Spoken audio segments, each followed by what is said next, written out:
Okay, so getting ready to power this machine on for the first time. So we've plugged in our adapter, which brings it into 24 volt. Now there's this big emergency button on the front. Give that a twist. LED lights are pretty good. A few instructions, well basically just a screen there. International version, blah blah blah. It's warming up now. See how long it takes to load up. Now, to be honest with you, I've never used one of these machines before. I've never read the instructions, so I'm just going through from the start just to see, as everybody else wants to see, what this machine can do and what's in it. So, automotive, motorcycle, standard. Let's try a standard, and let's try looking just for a simple LNF code and see how the code database is in there. So IC card, sorry, so I'm guessing that's Instacode. Key blank, and it does have Instacode built in here too. So, well, sorry, it has Instacode cards built in. Let's just search. Let's try CL. No, can't do it that way. Let's just try 1105, search. Okay, so it found that quite easily. So if you are actually looking at your Instacode and you have your Instacode card, you can put the card straight in to get to it. That's pretty good. Let's go back and see if there's a database actually in here. I'm noticing it's got key marking here, which is something I didn't expect of it. So let's go automotive and see if it's got a database or if we're just looking via cards to cut. Alright, we'll just try, alright, so you got everything there, all the general ones. I'm noticing, you know, Carry Boy, Chrysler, there is some US ones that are not very common in Australia. Hummer, Holden's good. And GM as well. Holden Astra, Apollo, Commodore, there we go. That's part of the Australian market. VT, VX, VY, VU, Jackaroo, Statesman, so that's pretty good. That covers quite a lot of them right there. Let's try Commodore VZ. Okay, that's our key blank. It's showing our specs, it's showing our cuts. It's giving key blank references down the bottom here, HU43P. And it's got encode. What's that about? Okay, so you can put your code in there. That must be direct code.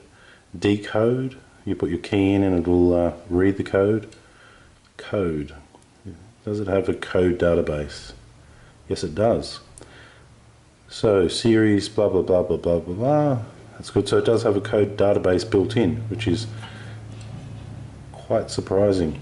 Okay, I've hit menu now, and you can have save, favorites, calibrate, measure, move, home. Okay, so it looks like you can actually save some sort of customer database, if I'm not mistaken. Customer name, vehicle number, bitting, location, memo. That's pretty good. So if somebody decides they've lost a key next week, same customer, you can go back in there if you save their details and cut them a key straight away. You can push the wrong button there. Alright, so let's have a look for a standard search. Standard, here we go. Assa Abloy. Cyberlock, which I think is CL. Okay. Manufacturer. ME33R, which is correct. Let's try putting in a code there. Let's see what happens with the code. Okay, so series or bitting.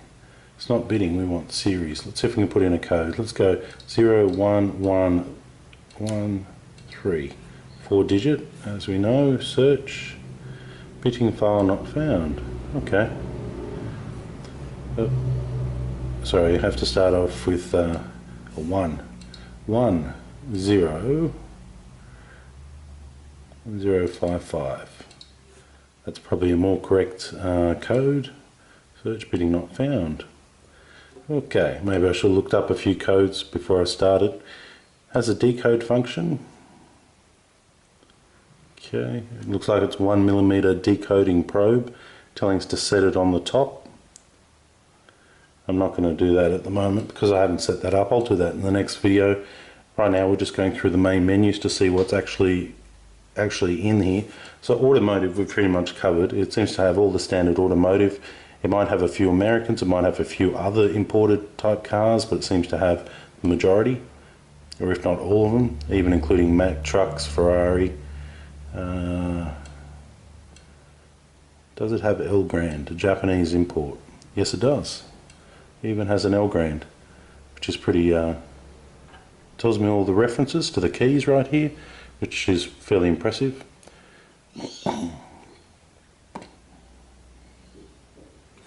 All key blanks, let's have a look at that. So now I can select the manufacturer key blank. Let's say I'm looking up a Holden. Let's see if I can look it up by key blank. No, back. Okay, so these are the Silka numbers. I find the key blank I want. Say NSN 14. I mean, the picture could be a bit nicer, but it's generally given us everything there. The specs, this is where it should be cut, what it should look like. Okay, so you can actually do find your key blank via the key blank. Sorry, find your card via the key blank. So you can use different key blank manufacturers, and I'll go through a list there just to show you if I can get there again. Where are we? Automotive. Okay, pick the model we want. Let's go Hummer for example, which should be well, the H3s are the GM ones, so let's go with that, H3. Okay, so we've got Toy 43 or B111. All key blanks. Okay, Keyline, Ireby, Orion, Taylor, Cole. It's quite a few there. It's quite a few. Let's just pick this one for example. Okay, so identifying and finding your card, or finding your key blank, or finding the key blank to suit the car, cross-referencing and identification as far as getting what you want going seems to be fairly good. So even if you don't know the key blank and all the rest, you can look it up via this. And even if you've got different cross-references numbers as well, it seems to be quite compatible, giving you more information than just a standard manufacturer would. So instead of being a Silka machine only showing you Silka, it's showing you all the different brands and all the rest. Okay, let's try Dimple key here, have a quick look at that. Okay, so once again we're with these general manufacturers here, Assa Abloy being there, Carber being there, Multilock being there. That's nice. Okay, so 7x7 interactive, MT5 left, which is surprising, and it actually has that. All multi-lock. Alright, so let's just pick a interactive. Let's have a look at that one.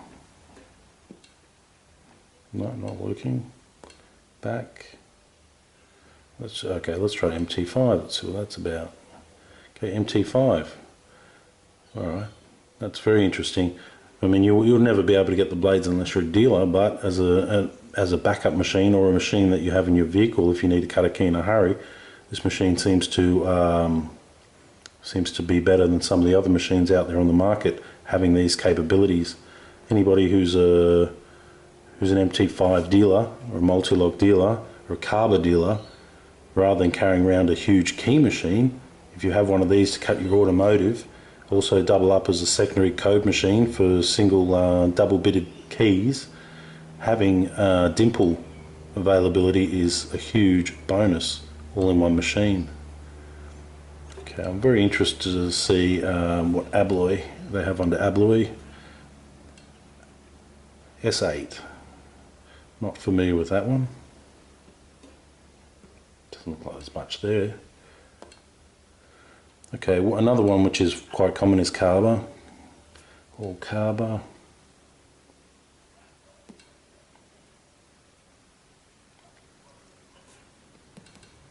No, I'm not getting much under carber. Go back. Okay, so let's try some of the other ones which you might need to cut on the road. Lock focus, there we go. These should be dimple keys. Okay, so it's got a listing there, but I can't seem to find anything about it.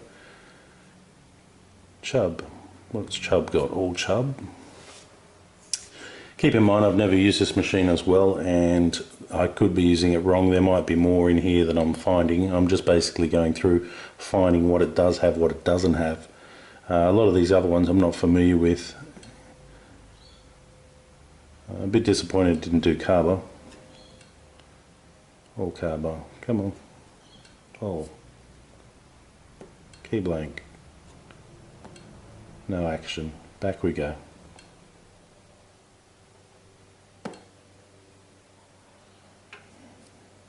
We're going back. Oh, we've gone into cutting mode. Carber.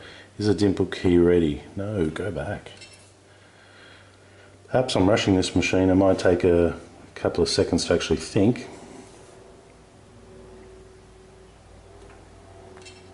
Back.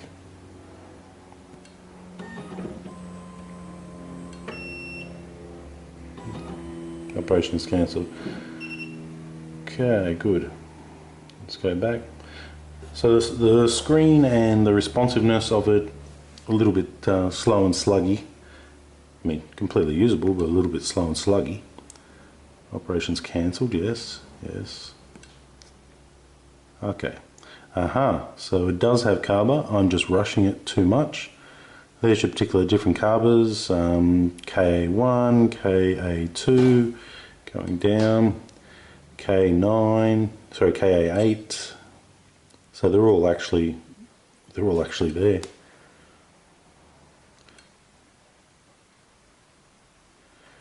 Okay, so dimple keys. Yes, it does do dimple keys. And probably some Chinese manufacturers as well. So if people come up to you with those funny bike locks or chain locks, as long as you can get the key blanks, you should be able to cut them on this type of machine, which is a benefit.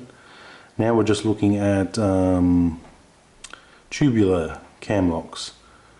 Often you don't know the manufacturer, so we'll go Lower and Fletcher, all Lower and Fletcher. So possibly a little bit of research going through whether it's an 8 pin or a 7 pin or a 10 pin would probably be advisable. Decode. Okay, so it can decode and then cut to code. It says there the tip is there by the look of it. So you put the tip there. I would have thought the tip would be a little bit more gauged than that, but obviously it's gauging it by the cuts. Round off, not sure about that. We'll give that a go next. Back, back, back. Okay, and key marking. There's something you don't normally see. Also the buttons on the side here, last key, cut history, favourites. Ooh, that's interesting. That's your engraving. So you can move it up, you can move it down, your grid, selection, load, larger, text, keyboard, add image. Okay. So that's just input. Obviously you probably need to center it and use a particular drawer to do it. I'm not sure on which drawer, we haven't gone that far. We'll do a video on each and every one of them. So engraving seems to be there. My key info, obviously a customer database.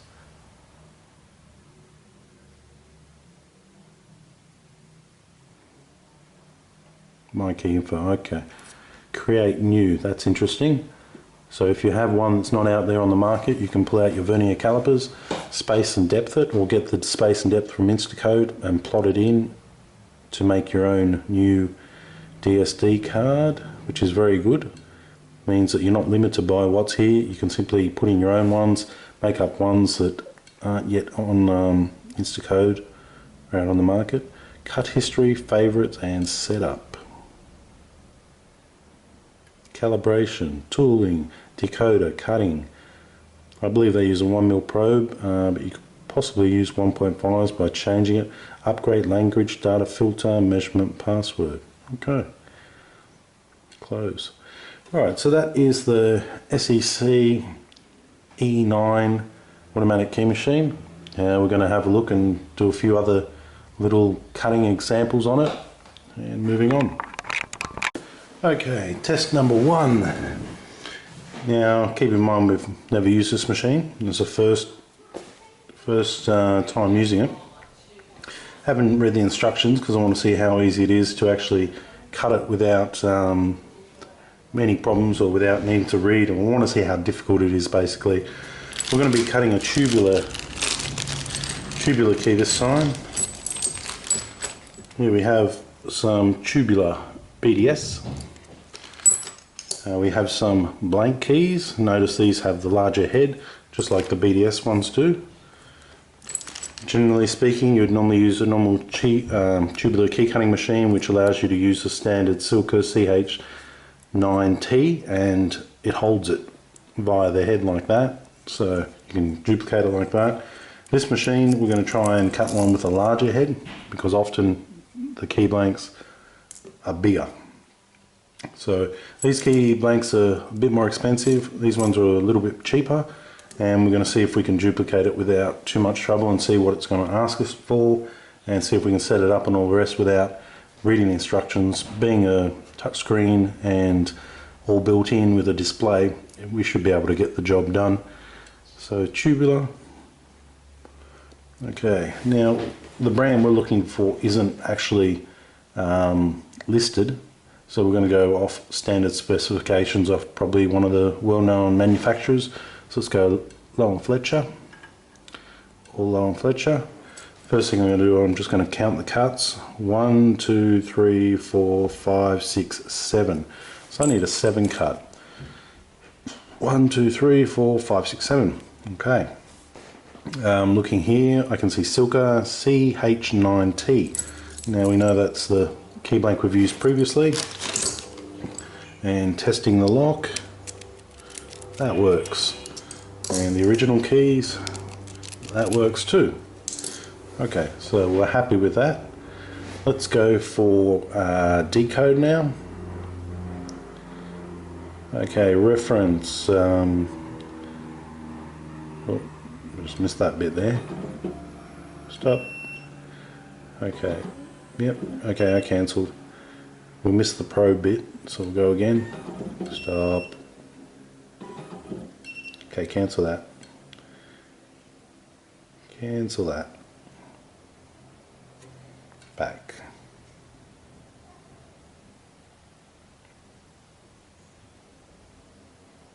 Yes, okay, we cancelled it. We cancelled it, we know. Just giving it a bit of time.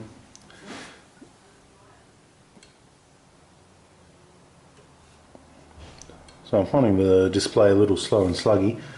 Perhaps the processor isn't very fast. Still, if it does the job. Back, back, back. All right, menu.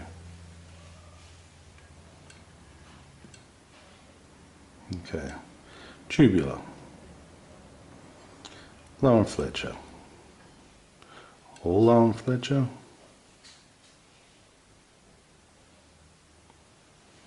Okay, so it's just come up with this one. That's fine. Encode, decode, direct code, or input. Let's go for decode. Okay, 1mm probe is what they're asking for. So let's get one of them. Standard decoder. And we need jaw number 4, which is right here, numbered. Okay, see if we can install that. Place a key blank as shown in the figure shown. Tap the image to change to number 4. Okay, so just looking at the cradles here. Obviously it's got the angle groove here, so it slides in there. Backing off the red clamp.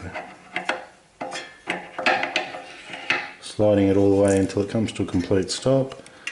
Now these machines do work on electronic touch, so everything needs to be as clean as possible.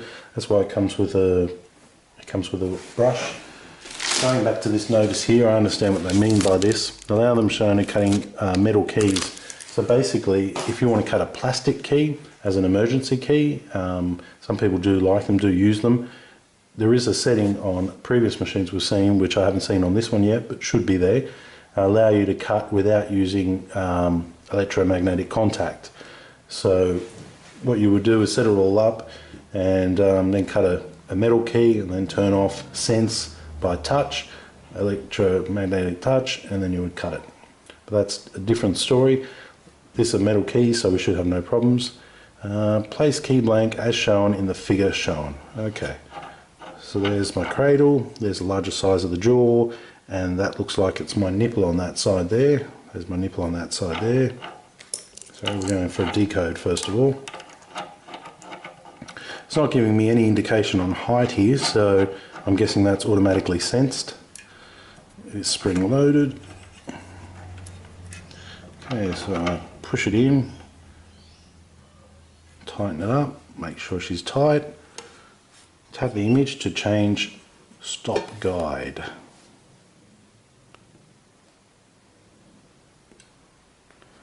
Okay. I tap the image.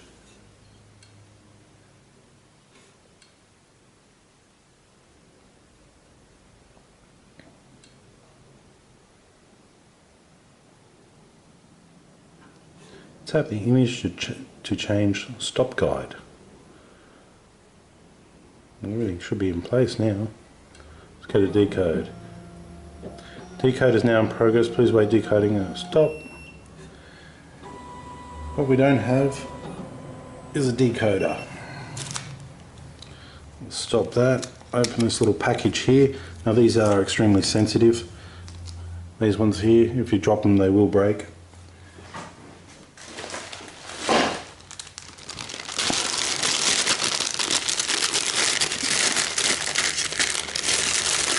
There's my tool, which was included. Comes in this nice little useless plastic sleeve. Let's dump that. Okay, lifting this. Okay, so having a look now, we're not sure which one's decoding and which one is cutting, but going off what I know, I'm going to put it in the left one, and if this is the same as other machines I've used, you just simply back the screw off, slide that all the way in. It's a very tight fit. Okay, slide it all the way in. Tighten up the grub screw.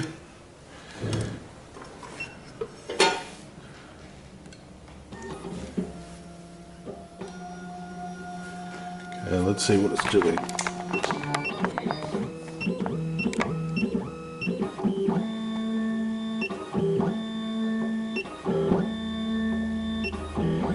So it automatically found the height, automatically found the center, and now it's going through and measuring the cuts, and I must say it's found them quite accurately. Let's fix up my camera stand again.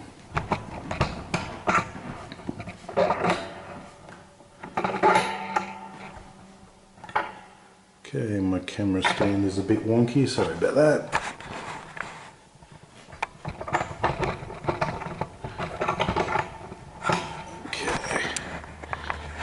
What we might have to do is just hold it manually. It might be a bit wobbly now. Okay, so it decoded it. I've still got this operation on front. Let's do it one more time. Decode. You can see what's happening.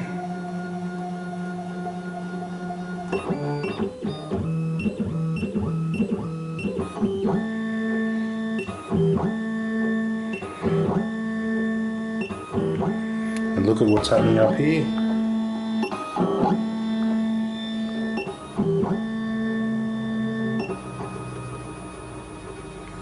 Okay, so what it's done up here is it's actually put the bitting in there. Some of the decode values are over the limit. Do you want to correct the result automatically?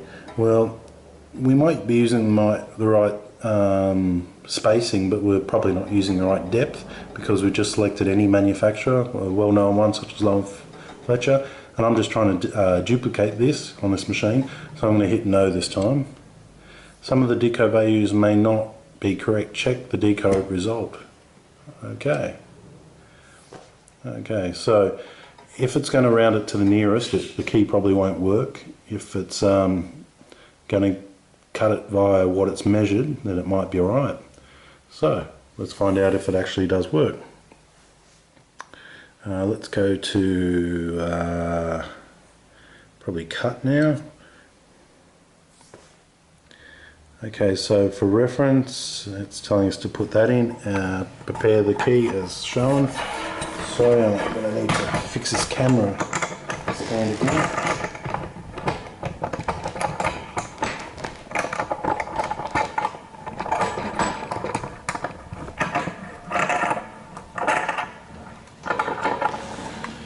As you can see, I put a lot of preparation into my videos.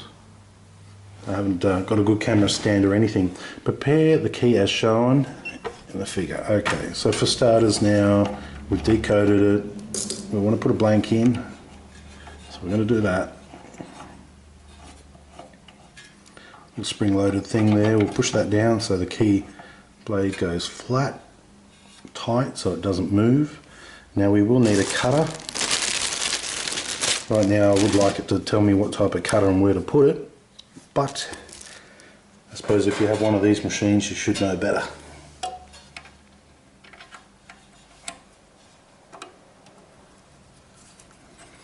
We've got the decoder side right, which is the left side. I'm putting the cutter in, sliding it all the way to the top, tightening it up, dropping it down. Okay, 1 pass cut, speed. 2mm cutter on the side, and that's what we're using. Let's double check that. No reference on the cutter. It must be speed. Now this is brass. Let's check that. Oh, here we go. Here, steel, nickel, silver, or brass, or high speed. Now, actually, I think these ones are steel. So let's go down for steel. Our cutter's correct. 1 pass or cut. Let's just try cut. Okay, the process is going. So it sensed its cutter, sensing the height of the key. There we go.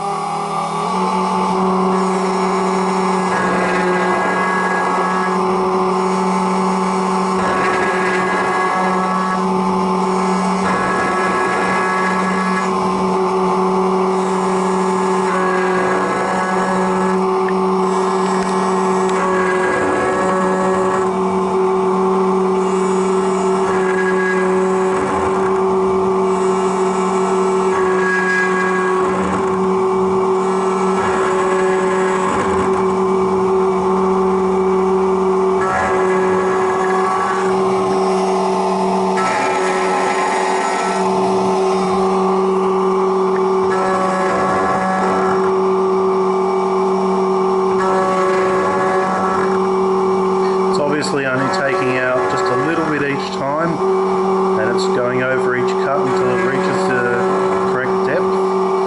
Also noticing that it's not taking any out of the inner tubing, so it seems to be cutting just enough.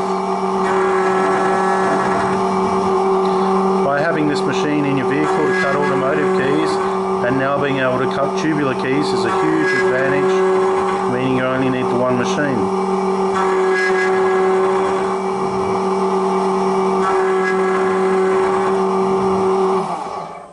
Also, if you've ever needed to make keys to a tubular lock, you could simply pick it, decode it, plug in the cuts, and away you go. Now, most important thing, let's see how it went. Okay.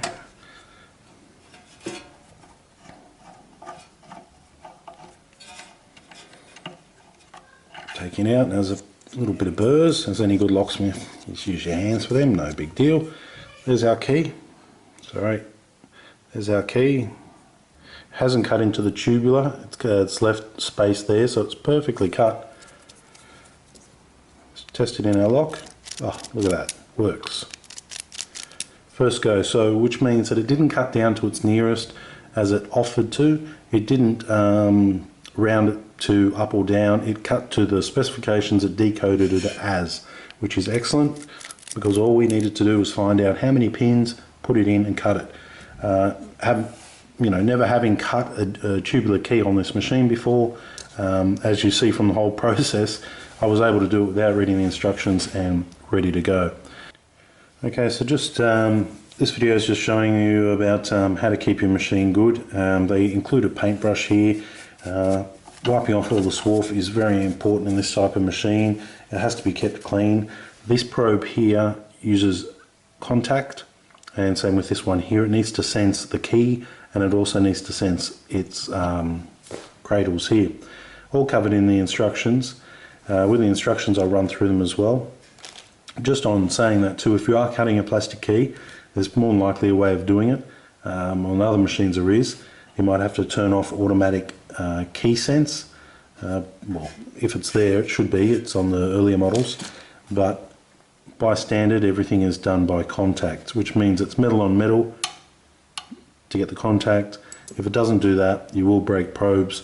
So make sure your key, no matter what type of key you have, all these little contacts in here, which is going to gauge the depth and the width and spacing, make sure they're all clean. You have to get a toothbrush and give it a clean with a bit of acetone first. It's recommended that you do that so that you get a perfect contact on your key that you're reading, so you get a perfect copy. Okay, that's just one little tip about this machine. We'll go over the instruction manual here. So instruction manual, table of contents, what powers it, 24 volt, caution, safety, might even PDF these instructions and put them on the website. All the parts that included, the tip stops, the accessory belts, where the parts are on the machine, LCD screen, touch screen, all those sorts of things, angles, power switch, emergency power off, how to loosen a cutter, how to calibrate it. That's probably what we should have done first, is calibrate the machine. Measurements, how to change the decoder. Here you have changing the belts. Now in this particular model they're using 2, which is good. On some of the cheaper models and earlier models they only used 1, so they're using 2 here, which is excellent. How to loosen and remove a clamp. How to install double-sided key. How to copy Dimple keys, double-sided keys. They actually give us no real information here on doing these 2 or this one. They're actually just showing pictures of the clamps. So on this side here, single standard key clamp. Okay, doesn't say much. We've got 1 line of information down there. TB key clamp, got a few more lines there. How to do Jaguar, how to do Ford.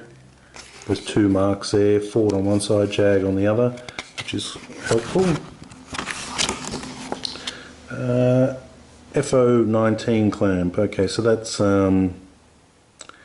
that right there is kind of like a Ford key, but has the fins on both sides. For LDV key, how to do them. Moving over. Okay, using the tip stop, this is important. Where you put the key, you use these particular tip stops. You can also use the key blade in reverse and use the first tip stop. So these are all tip stops, which can tell you to line it up. On the older model you could also select which tip stop to use. So if you were using this one and you feel it wasn't doing it right, or you couldn't fit the key in, you could flip it around and allocate which key stop you wish to use. So more than likely that's in this book as well. Cutting a double-sided key up the top here, they have an example of a Toyota key or so, using the tip stop, using the clamps on the top, and showing you how to put the key in squarely. Once again, single wave key, clamping it up. Examples of how to clamp it, make sure it's in there nice and tight. Auxiliary clamps, yes, using this stop guide here for a shoulder guide. Okay, the standard menu, what's included in the menus, we've gone over all of that. And we have clamp movement for easy barcode scanning. That's an interesting one down the bottom here. I have no idea what that is or how that works, but we'll find out eventually. Going over here, what do we have? Yep, so we have our speed, tool thickness. So this is a 2 mil. I do believe you can buy 1.5 as well, so you can actually change that. Automatic measurements, pitch, which is very good. Cut history, favorites, preview, device setup, which we'll probably do now.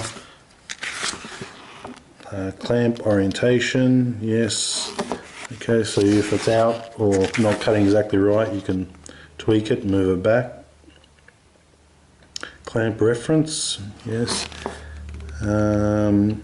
Key cutting order.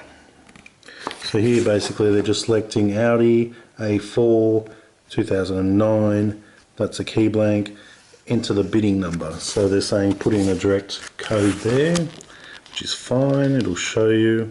Once again, another example for Honda, which is quite good. Programming and data upgrades, yes, you can just put it on a USB, stick it in the back, tell it to upgrade, couple of buttons. Decoding a car key, we've covered a fair bit of that. Frequently used key registration. Okay, so you can save a key that you do quite a bit to your favorites. Bidding adjustment. So you can use these to move the bidding position that you want to delete. Okay. Okay. So it looks like down the bottom here, if then it's a number 2 into a 2.3. So it's like a half cut, which is quite good. And that's the instructions. I'll PDF them. I'll put it on the website as well. Let's try some more keys. Okay, so we're going to do a quick video on how to calibrate this machine. Basically, it's straightforward. You just need to tell the machine that you've got a cutter, what type of cutter, and so it can sense its jaws and things like that. That way you can cut a decent key. First things first, we're going to give it a bit of a clean. Make sure the probe, everything's clean, and the cutter. Moving over, so what we've got now is we've got it set up for tubular key cutting with the tubular key cutting vise in it. And I'll just move the camera there a little bit for you. So we'll go to setup, and we'll go to the decoder, and we'll select tubular clamp. And what's happening down here?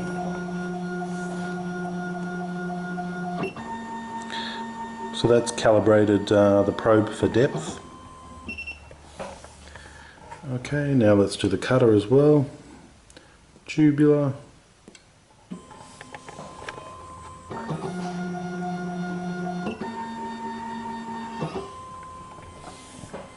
So that's just calibrated them both for tubular and clamp calibration. We haven't done that one. Okay, so now we can select which clamp. We'll go for tubular.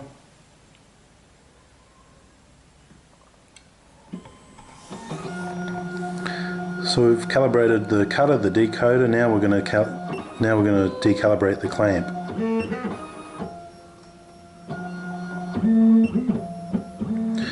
Which is probably something that should have been done first before we tried to cut a key. We cut one key perfect and one not so perfect, so obviously that might have something to do with it. Please press coordinates button for calibration according to using the clamp. Okay, so close. So now we've actually calibrated the key machine to use tubular key cutting.